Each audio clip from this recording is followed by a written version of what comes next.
Hi there, how are you? It's a pleasure to communicate with you in English. Such a pleasure. I don't know why, but it brings me so much joy. I think one of the reasons is two reasons. One is that I don't know if you know on your own experience, but when you talk a language that is not your mother tongue, there is so many patterns that we built it when we were childs that are not there because this language, this use of the brain has been built in a different stage with different patterns and a different perspective of life. So I think in English there is a lightness, a different lightness in me that is not in Spanish, which is pretty cool. And the second reason is that I believe one of my main assets or tendencies or strengths is a passion for expansion. A passion for expansion. I want to reach all of humanity, not by myself, but by supporting everyone who is trying to reach as many people as possible with this happy-centric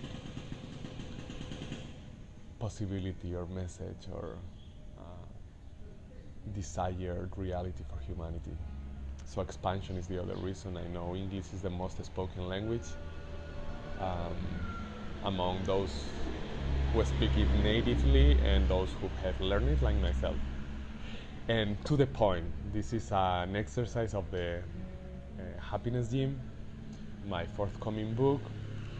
It will come out first in Spanish, but then in English, hopefully at some times, for sure. I'm sure it will come out in English at some point. And this exercise is do versus think about doing, or do versus overthinking about doing. It's pretty obvious, but it's not so obvious. Like this exercise came when this morning and in the last days I catch myself realizing that I was thinking about being completely present instead of doing what I know I can do right now to be completely present. So the basic idea is like if you increase realizing wherever you support with that action, and if you overthink about it, you are still consuming all that energy, but you are consuming it in a world that is fantasy, doesn't exist. So you don't support the realization of anything, and instead of building more realization, happiness, and success, you are building nothing. You are consuming energy, and by consuming energy with one intention but not making anything happen, frustration tends to show up in a sense of I'm not getting closer. It's like I am unable to get closer, to progress towards what I want.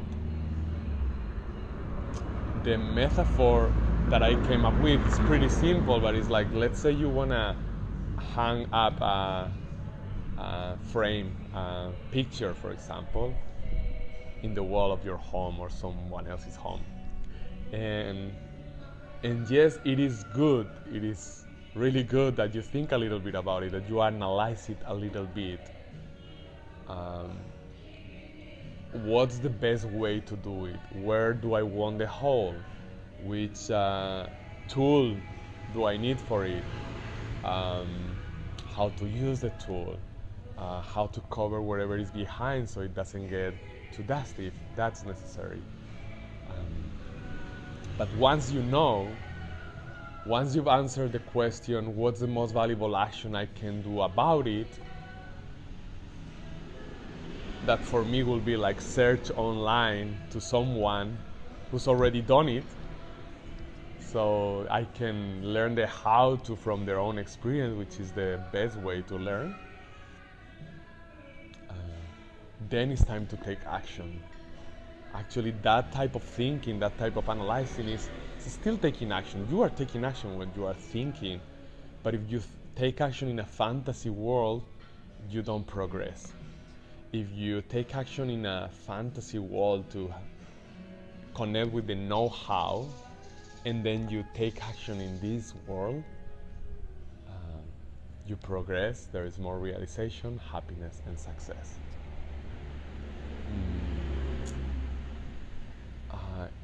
And you get the whole done instead of in the frame, in the picture, in the wall, instead of just still in a fantasy in your mind and nothing happen outside. If you want case studies on how important this is,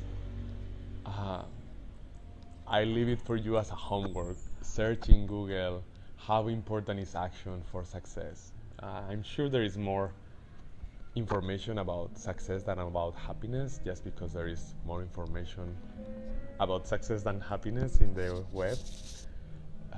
But you can see about both. How taking action influences in both happiness and success. And of course, I'm talking here about happy-centric action, align action with your heart and what you really, really want.